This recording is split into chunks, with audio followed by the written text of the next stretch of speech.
G'day everyone, I am the man called Kemosabe, the man with the plan from the land down under, and I'm creating a comic. The Company Men, Dead, White and Blue is a 60-page full-colour comic about a CIA-run metahuman strike force burned by their own agency while operating in the Middle East, and their fight to clear their name and stop an imminent terrorist attack.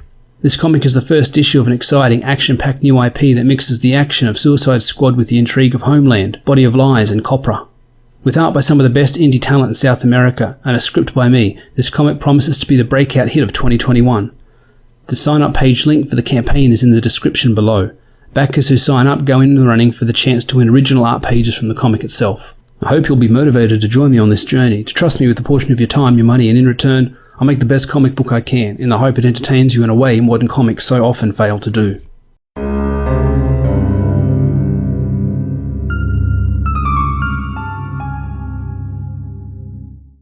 G'day everyone, I am the man called Kemosabe, the man with the plan from the land down under, and this is my review of The Union by Paul Grist, Andrea DeVito, Drew Grassi, LeBeau Underwood, Nolan Woodward, and Travis Lenham.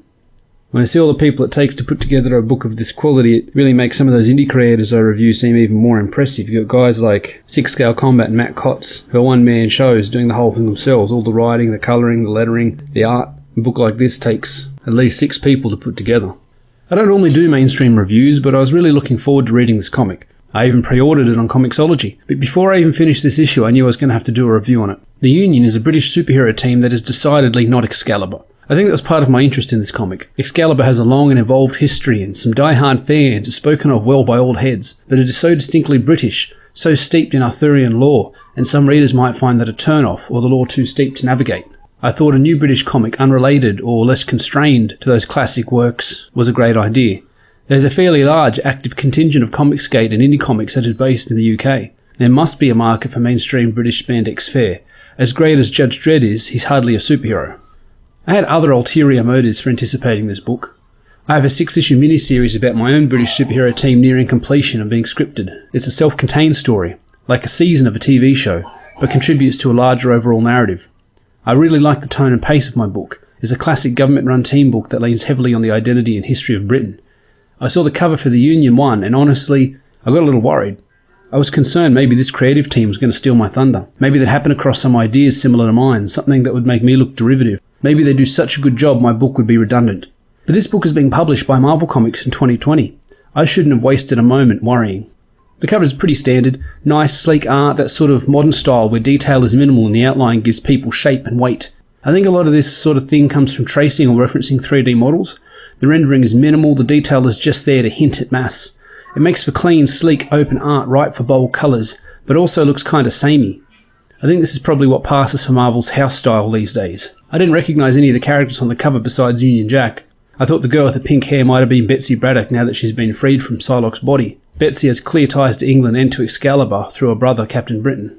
I thought the leader of the team might have been some variation of Captain Britain since Brian got straight white nailed right out of the position, again. It turns out, aside from Union Jack, these are all brand new characters. Their visual style was confusing. You've got neon-haired superheroines next to sword-wielding embodiments of Britain, the old favourite Union Jack, and a guy that looks like a Mortal Kombat DLC character up the back. This book opens with one of those twee media pages. It's usually people being interviewed, a cheap way to dump exposition on the reader without actually trying. Miller did it better in Dark Knight Returns. This page has too many panels, it's ugly and the narration doesn't flow well. It's also kind of redundant. The whole point of this page is to tell us that Brits are stubborn and perseverant. Anyone who's met one knows that. It's how they managed to conquer most of the known world. I think this is supposed to be some sort of cartoon like Danger Mouse or Banana Man, British cartoons that were self-aware shows. These shows relied on their Britishness as much as they poked fun at it. It could be trying to show us that Britannia is an established personality in England, maybe one that's been around for a long time. This kind of retcon always sits badly with me. If Britannia is so strong, so well known and beloved, she's even called Britain's most beloved and popular hero at one point in their story, why haven't we ever seen her before? Where was she during any of the non-stop events that's dominated Marvel's schedule for the past 10 years?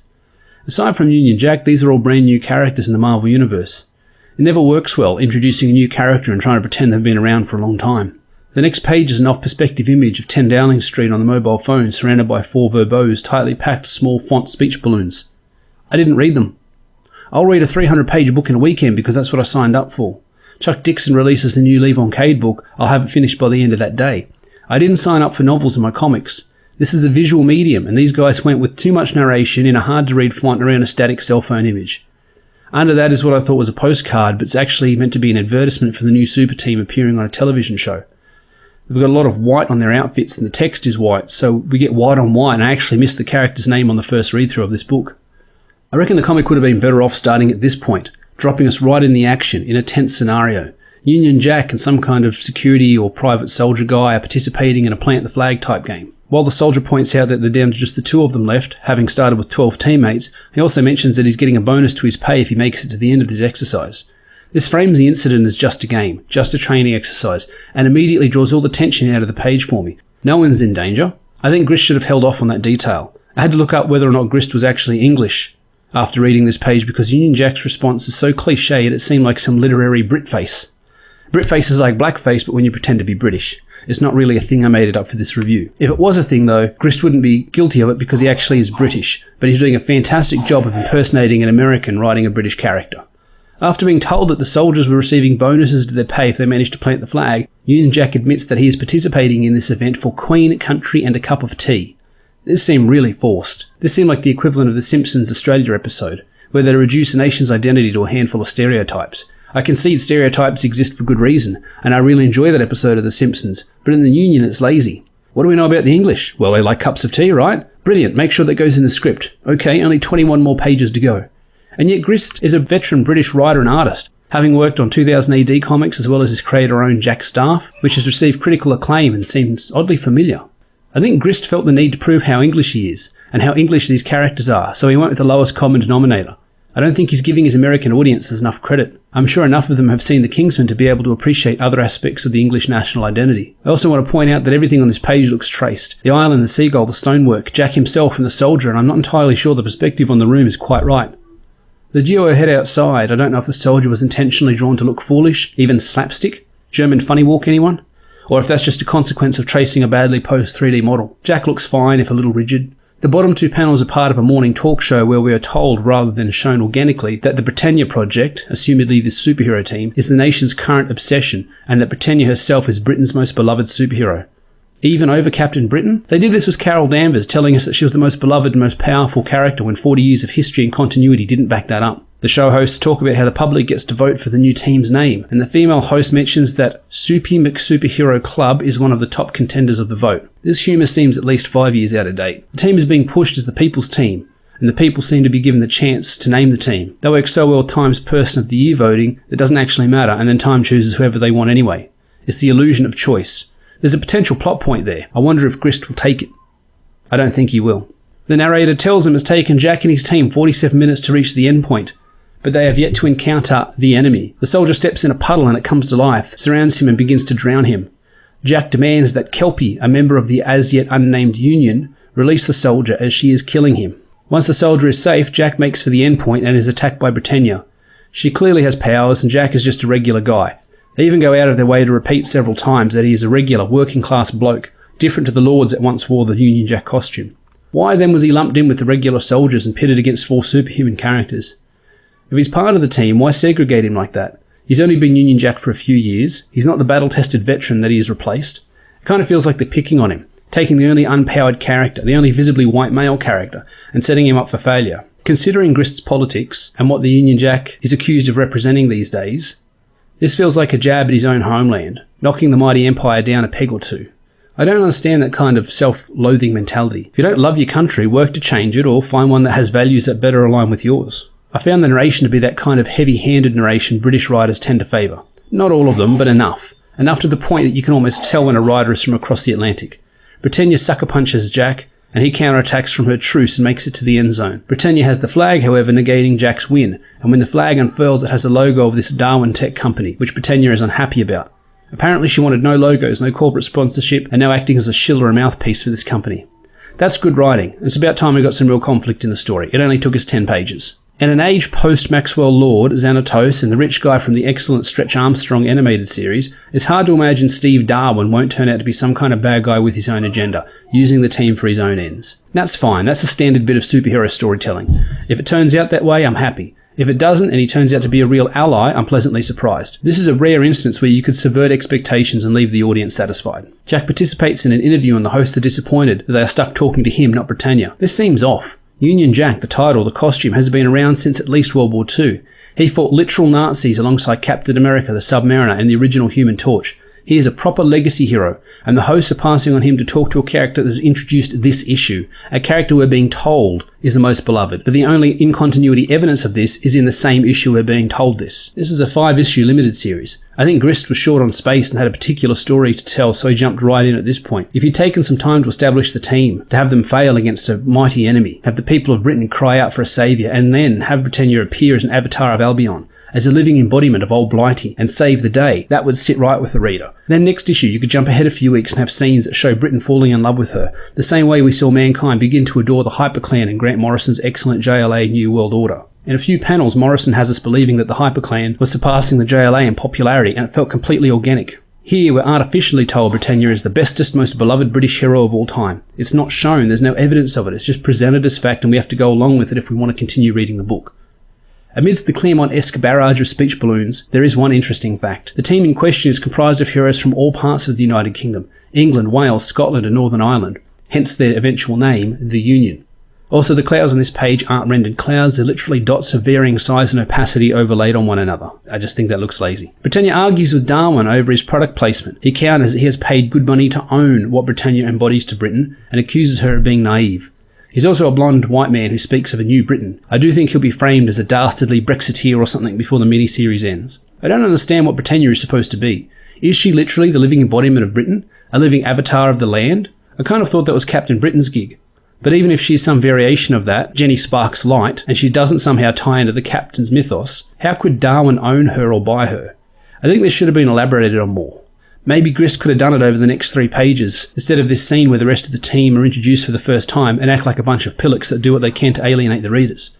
Some of the SAS types, salty because they lost the contest, which was a pointless publicity stunt/training exercise anyway and a waste of half a comic, refer to the team as freaks. This guy doesn't really say anything that bad. He says, "So you're the freaks, you don't look all that to me."